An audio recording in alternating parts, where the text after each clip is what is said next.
Hi friends, ഇന്നത്തെ video ഒരുപാട് നാളുകൾക്ക് ശേഷം ഞാൻ വീട്ടിലൊരു ദിവസം നിൽക്കാൻ പോയിരുന്നേ. അതിൻ്റെ വീഡിയോ ആണേ. ഒരുങ്ങിക്കൊണ്ടിരിക്കുന്ന സന്തോഷം കണ്ടാൽ തന്നെ അറിഞ്ഞൂടെ എനിക്ക് എത്രത്തോളം സന്തോഷമുണ്ടെന്ന്. ഈ വീഡിയോ എടുക്കുന്നത് നിച്ചുകുട്ടനായിരുന്നേ. അടുത്തിരുന്ന മണിയണ്ണനും കൂടി ചേർന്ന് രണ്ടുപേരുടെ തന്നെ നല്ല വൃത്തിയായിട്ട് കളിയാക്കുന്നുണ്ടായിരുന്നു. വീട്ടിൽ പോകുന്നതിൻ്റെ സന്തോഷം കണ്ടില്ലേ എന്നൊക്കെ പറഞ്ഞ്.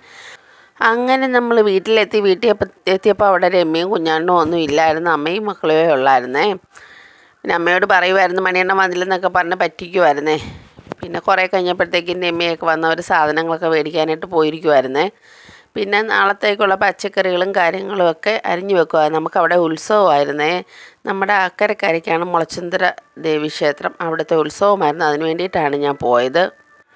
പിന്നെ ഇപ്പോഴത്തെ ഈ വീഡിയോ എടുത്തുകൊണ്ടിരിക്കുന്നത് ക്യാമറാമാൻ നീലുവായിരുന്നേ. ഞാൻ ട്രൈപോഡിൽ വെക്കാൻ പാച്ചപ്പോൾ വേണ്ട അപ്പേ ഞാൻ എടുത്തു തരാമെന്നും പറഞ്ഞ് വന്ന് നിന്നിട്ട് അപ്പയുടെ തല കാണുന്നുണ്ട്, അച്ഛൻ്റെ തല കാണുന്നുണ്ട്, അമ്മയുടെ തല കാണുന്നുണ്ടെന്നൊക്കെ പറഞ്ഞ് നിന്ന് ഡയലോഗ് വിട്ടെടുക്കുമായിരുന്നേ. പിന്നെ കുഞ്ഞ് ഓരോരുത്തരുടെ ഭീഷണിപ്പെടുത്തി ഹായ് പറയിക്കുന്നുണ്ടായിരുന്നു. അങ്ങോട്ട് ഹായ് പറ എന്നൊക്കെ പറഞ്ഞിട്ടാണ് ഹായ് പറഞ്ഞ്. അമ്മ അപ്പുറത്ത് ഇരുന്ന് പച്ചക്കറി അരിഞ്ഞുകൊണ്ടിരുന്ന അമ്മയെ വിളിച്ചിവിടെ കൊണ്ട് നിർത്തുമായിരുന്നു ഹായ് പറയിക്കാൻ വേണ്ടിയിട്ട്. പിന്നെ രമ്യയെ കൊണ്ടും ഒക്കെ ഹായ് പറയിച്ചിട്ട് ആളവിടെ നിൽക്കുമായിരുന്നു. ക്യാമറാമാനായപ്പോൾ ഇച്ചിരി നേരം വലിയ ഗമയൊക്കെ ആയിരുന്നു കേട്ടോ. പിന്നെ അന്ന് പച്ചക്കറി എല്ലാം അരിഞ്ഞ് വെച്ചിട്ട് ഞങ്ങൾ കിടന്നുറങ്ങി. പിറ്റേ ദിവസം രാവിലെ ഞാൻ എണീറ്റപ്പോഴത്തേക്ക് ഒരുപാട് ലേറ്റായി. വീട്ടിൽ ചെന്ന് കഴിഞ്ഞാൽ ഞാൻ കുറേ ലേറ്റായിട്ട് എണീക്കത്തോളേ. അപ്പോഴത്തേക്ക് അമ്മയും രമ്യയും ആൾമോസ്റ്റ് ജോലിയൊക്കെ ഒന്ന് ഒതുക്കിയിട്ടുണ്ടായിരുന്നു. നമ്മൾ പച്ചക്കറി എല്ലാം അരിഞ്ഞ് വെച്ചിട്ട് നിൽക്കുന്നതുകൊണ്ട് പാടില്ലായിരുന്നേ. പിന്നെ രമ്യ ഇപ്പോൾ തയ്യൽ പഠിച്ച മെഷീനൊക്കെ എടുത്തിട്ട് മുതൽ തയ്ക്കാനുള്ള തുണിയൊക്കെ ആയിട്ടാണ് അങ്ങോട്ട് പോയത്. അങ്ങനെ അതൊക്കെ ഇരുന്ന് രാവിലെ രമ്യ തയ്ക്കുമായിരുന്നു. ഉച്ചയായി കഴിഞ്ഞാൽ പിന്നെ ഗസ്റ്റുകളൊക്കെ ഉണ്ടായിരുന്നു. അവരൊക്കെ വന്നു കഴിഞ്ഞാൽ പറ്റൂലല്ലോ എന്നും പറഞ്ഞ് ഇരുന്ന് തയ്ക്കുമായിരുന്നു. തയ്ക്കുന്നതിൻ്റെ ഇടയിൽ ആ കുഞ്ഞിത്തല കണ്ടോ, അവൾ എന്ത് ചെയ്യുന്ന അവിടെ ഈ രണ്ട് പേരും കാണുവേ. അവളുടെ അടുത്ത് തന്നെ ഇരിക്കും. അങ്ങനെ തയ്ക്കുന്നതിൻ്റെ ഇടയിൽ പോയി ഇരിക്കുമായിരുന്നു രണ്ട് കുഞ്ഞൻസൂടെ. തയ്യലൊക്കെ കഴിഞ്ഞതിന് ശേഷം കുട്ടീസിന് രണ്ടിനും കാപ്പി കൊടുക്കുവാണേ. രാവിലത്തെ കാപ്പി ഇഡ്ഡലിയും സാമ്പാറുമായിരുന്നേ. ഭയങ്കര പാടാണ് ഇതിന് രണ്ടിനും കഴിക്കാൻ. എന്നാലും ഇരുന്ന് കഴിക്കുമായിരുന്നു. വീഡിയോയ്ക്ക് ഹായ് ഒക്കെ പറയുന്നുണ്ട് അതിൻ്റെ ഇടയ്ക്കൂടെ. പിന്നെ അപ്പോഴത്തേക്കും അമ്മ ഞങ്ങൾ കാപ്പിയെ കുടിച്ച് വരുമ്പോഴത്തേക്കും പരിപ്പും അങ്ങനെയുള്ള കുറച്ച് ഐറ്റംസ് എല്ലാം റെഡിയാക്കി കഴിഞ്ഞിട്ടുണ്ടായിരുന്നു. പിന്നെ ദാണ്ടെ ബീഫ് കറിയായിരുന്നേ. ബീഫ് കറിയും ചിക്കൻ ഫ്രൈയും ഒക്കെ ആയിരുന്നു. ബീഫ് കറി വയ്ക്കുമായിരുന്നു അമ്മ. പിന്നെ അപ്പോഴത്തേക്കും രമ്യ ദാണ്ടെ പപ്പടം പൊള്ളിക്കാനായിട്ട് വന്നപ്പോൾ ഞാൻ വീഡിയോ എടുത്ത് തന്നിട്ട് പറഞ്ഞു തരി എല്ലാവരോടും ഞാൻ പറഞ്ഞു കൊടുക്കും അമ്മ ബീഫ് കറി വെച്ചു, ഞാനാണ് പായസം വെച്ചത്, നീ പപ്പടം മാത്രമേ പൊള്ളിച്ചോളെന്ന് എല്ലാവരോടും പറഞ്ഞു കൊടുക്കുമെന്നൊക്കെ പറഞ്ഞ്. എന്നിട്ട് മസിൽ പിടിച്ചിരുന്നപ്പോൾ ഞാൻ പറഞ്ഞടി ചിരിച്ചില്ലേ നാട്ടുകാർ പറയും ചിരിക്കാത്ത പെണ്ണാന്ന്. അങ്ങനെ ചിരിച്ച് കാണിച്ച് എന്നിട്ട് പറഞ്ഞു ഇതങ്ങ് കട്ട് ചെയ്ത് കളയണേന്ന്. ഞാൻ പക്ഷേ കട്ട് ചെയ്തൊന്നുമില്ല, അത് അതേ കണക്ക് കിടക്കട്ടെന്ന് വിചാരിച്ചേ. പിന്നെ നാടെ രമ്യ ചിക്കൻ ഫ്രൈ ചെയ്യുമായിരുന്നേ. ചിക്കൻ ഫ്രൈ ഇവിടെ വന്നാലും അവിടെ ചെന്നാലും എല്ലാം രമ്യയുടെ തന്നെ ഡ്യൂട്ടിയാണ്. ഞാനിവിടെ തോനെയും ഫ്രൈ ഒന്നും ചെയ്യാത്തത് കൊണ്ട് തന്നെ നമുക്ക് ഫ്രൈ ചെയ്യുന്നതൊന്നും അത്ര ശരിയായി വരത്തില്ല. അവൾ ചിക്കൻ ഫ്രൈ ഒക്കെ ചെയ്യാൻ നല്ല എക്സ്പെർട്ടാണ്. അവളാണ് അതെല്ലാം ചെയ്തെടുക്കുന്നത്. അങ്ങനെ ആ ഷട്ടി ചിക്കനൊക്കെ ഫ്രൈ ചെയ്യുമ്പം അതും പോയി ഞാനൊന്ന് വീഡിയോ എടുത്ത് ചുരുക്കം പറഞ്ഞാൽ ഞാനിങ്ങനെ വീഡിയോ എടുത്ത് നടന്ന് മാത്രമേ ഉള്ളൂ. ഞാൻ അധികം ഒന്നും ചെയ്തില്ല. നമ്മൾ ചെന്നപ്പോഴേ പച്ചക്കറിയും കാര്യങ്ങളും എല്ലാം അരിഞ്ഞ് വെച്ചിട്ടുണ്ടായിരുന്നു. അവിടെ എല്ലാം ഒന്ന് ആക്കിയെടുത്താൽ മതിയായിരുന്നു. എന്നാലും ഞാൻ ഒന്നും ചെയ്തില്ല. പിന്നെ ദാണ്ട അമ്മ പായസം വയ്ക്കുവാണേ. സേമിയ പായസമായിരുന്നേ. അപ്പോഴത്തേക്കും നമ്മുടെ ജോലിയെല്ലാം കഴിഞ്ഞു. പായസവും കൂടി വെച്ച് കഴിഞ്ഞപ്പോഴത്തേക്കും പിന്നെ അണ്ണൻ താണ്ടെ ആത്മാർത്ഥമായിട്ട് നിന്ന് വിളമ്പുവാണേ. കൂടെ നിച്ചുകുട്ടനും കൂടിയിട്ടുണ്ട് വിളമ്പാനായിട്ട്. ഇതിപ്പം അവർ കഴിച്ചിട്ടുണ്ടായിരുന്നു. അപ്പം ഗസ്റ്റുകളൊക്കെ ഉണ്ടായിരുന്നുകൊണ്ട് ഞാൻ വീഡിയോ എടുത്തില്ല. ചിലപ്പം അവർക്ക് ഇഷ്ടപ്പെട്ടില്ലെങ്കിലോ നമ്മൾ ചോദിക്കാനും പോയില്ല എടുക്കട്ടെ എന്ന്. വീഡിയോ എടുക്കുക ഞാൻ വിളമ്പട്ടെ എന്ന് പറഞ്ഞപ്പോൾ വേണ്ട ഞങ്ങൾ വിളമ്പിക്കോളാം, നീ വീഡിയോ എടുത്താൽ മതിയെന്ന് അണ്ണൻ പറഞ്ഞ് അങ്ങനെ അവരെല്ലാവരും കൂടി ആത്മാർത്ഥമായിട്ട് നിന്ന് വിളമ്പുമായിരുന്നേ. ഇനിയിപ്പം ഞാനും രമ്യയും പിള്ളേരും അമ്മയും മാത്രമേ ഉള്ളൂ കഴിക്കാൻ. ബാക്കി എല്ലാവരും കഴിച്ചിട്ടുണ്ടായിരുന്നേ. കുഞ്ഞാണ്ണൻ എന്തൊക്കെയോ തിരക്കുകളുണ്ടായതുകൊണ്ട് അങ്ങ് പോയായിരുന്നേ. ഇപ്പം ഈ നടന്നുകൊണ്ടിരിക്കുന്ന ഗായ്സ് ഒരു കാലിന് വേണ്ടിയിട്ടുള്ള അടിയാണേ. ഇവർക്ക് രണ്ടിനും ചിക്കൻ ഫ്രൈ ചെയ്ത് കഴിയുമ്പം കാല് വേണം, ചിക്കൻ കാല് വേണം. അത് വലുതായിപ്പോയി ചെറുതായിപ്പോയി എന്നൊക്കെ പറഞ്ഞുള്ള അടിയാണ് നടന്നുകൊണ്ടിരുന്നത്. അതിന് രമ്യ അണ്ണനോട് നിന്ന് വക്കാലത്തെടുക്കുമായിരുന്നേ. പിന്നെ രമ്യ വന്നാണ് ലച്ചുവിൻ്റെ അടുത്ത് പറയായിരുന്നല്ലോ നീ വിളമ്പിക്കൊണ്ടിരിക്കുന്ന കണ്ടാൽ തന്നെ അറിയാം വീഡിയോയ്ക്ക് വേണ്ടി വിളമ്പുമ്പോൾ നല്ലപോലെ വിളമ്പിടാന്നൊക്കെ പറഞ്ഞിട്ട് അവളും കൂടി പെട്ടെന്ന് എല്ലാം വിളമ്പി വെക്കുമായിരുന്നു. അപ്പോഴത്തേക്ക് 2-3 മണി ആയിട്ടുണ്ടായിരുന്നു. നമുക്ക് ഉത്സവത്തിന് പോകണമല്ലോ. അതുകൊണ്ട് പിന്നെ കാര്യങ്ങൾ പെട്ടെന്നായേ പറ്റത്തോളായിരുന്നു. പിന്നെ ഞങ്ങളെല്ലാവരും കൂടെ ഫുഡ് കഴിക്കാനായിട്ടിരുന്നതാണ്. ഫുഡൊക്കെ കഴിച്ചിട്ട് പിന്നെ ഉത്സവത്തിന് പോകാനായിട്ട് റെഡിയാകുമായിരുന്നു കേട്ടോ. പിന്നെ താണ്ട ഞങ്ങളെല്ലാവരോടും നമ്മൾ കടുത്തിറങ്ങി വെള്ളം ഇറങ്ങി വേണം അങ്ങോട്ട് പോകാനായിട്ട്. അത് രമ്യയുടെ അച്ഛനും മക്കളുമാണ് അവിടെ ഇരുന്നത്. പിന്നെ രമ്യയുടെ ഫ്രണ്ടാണ്. അത് രമ്യയുടെ ഫ്രണ്ടാണെങ്കിലും എൻ്റെ അയൽക്കാരിയാണ്. പക്ഷേ അവൾ രമ്യയായിട്ട് കൂടിക്കഴിഞ്ഞിട്ടാണ് ഞാൻ അറിയുന്നത് ഇവിടെ ഇങ്ങനൊരു കക്ഷി ഉണ്ടായിരുന്നു എന്ന് തന്നെ. ശ്രീജയാണ്, നമ്മുടെ അയൽക്കാരിയാണ്. രമ്യയുടെ കൂട്ടുകാരി. രമ്യ തയ്യലിന് പോയിട്ട് രമ്യയ്ക്ക് കൂട്ട് കിട്ടിയതാണ്. പക്ഷേ നല്ല ഫ്രണ്ടാണ് കണ്ടോ. അതാണ് ശ്രീജയും മോളും. പിന്നെ ഞങ്ങളെല്ലാവരും കൂടി നിന്ന് വെള്ളം ഇറങ്ങി അക്കരെ നിന്നൊരു സെൽഫിയൊക്കെ എടുത്തു.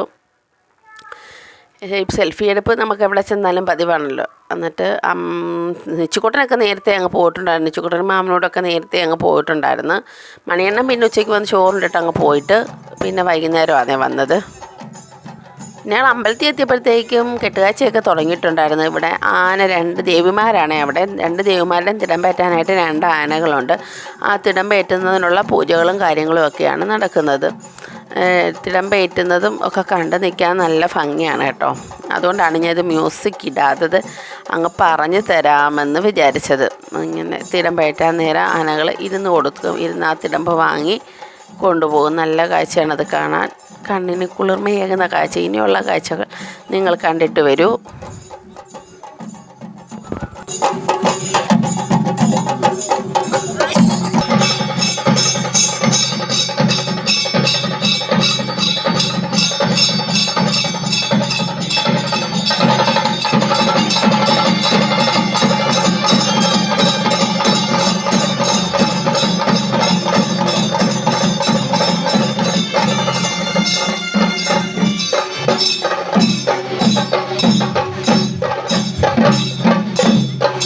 അവിടുത്തെ അമ്മമാർക്ക് ഏറ്റവും ഇഷ്ടം ആനകളും അതുപോലെ എടുപ്പ് കുതിരയുമാണ്. 2 എടുപ്പ് കുതിരകളുണ്ടായിരിക്കും.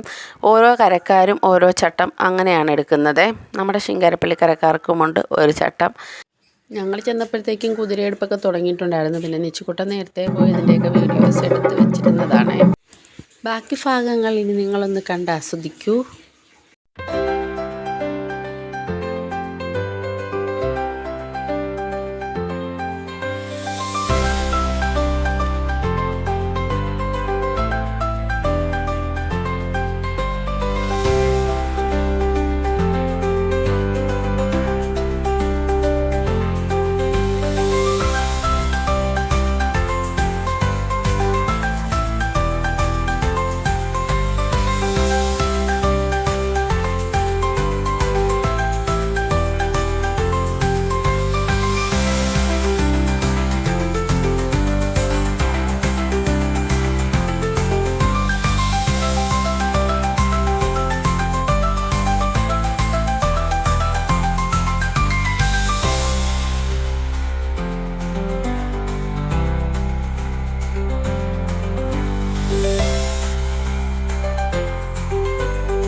ഓരോ അമ്പലത്തിലെയും ആചാരങ്ങളും ഉത്സവങ്ങളും പലതരത്തിലാണ്.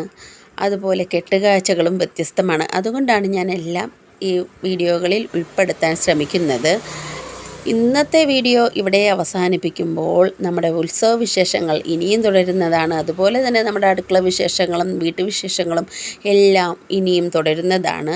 അപ്പം നമ്മുടെ ചാനൽ ഇതുവരെ സബ്സ്ക്രൈബ് ചെയ്യാത്തവർ ഒന്ന് സബ്സ്ക്രൈബ് ചെയ്ത് സപ്പോർട്ട് ചെയ്തേക്കണേ. അതുപോലെ നിങ്ങളുടെ ഫ്രണ്ട്സിലേക്കും റിലേറ്റീവ്സിലേക്കും ഒക്കെ നമ്മുടെ വീഡിയോകൾ എത്തിക്കാൻ ശ്രമിക്കണേ. ഇനിയും പുതിയ പുതിയ വീഡിയോസുമായി എത്തുന്നവരേക്കും bye bye from Radhika Maniyan.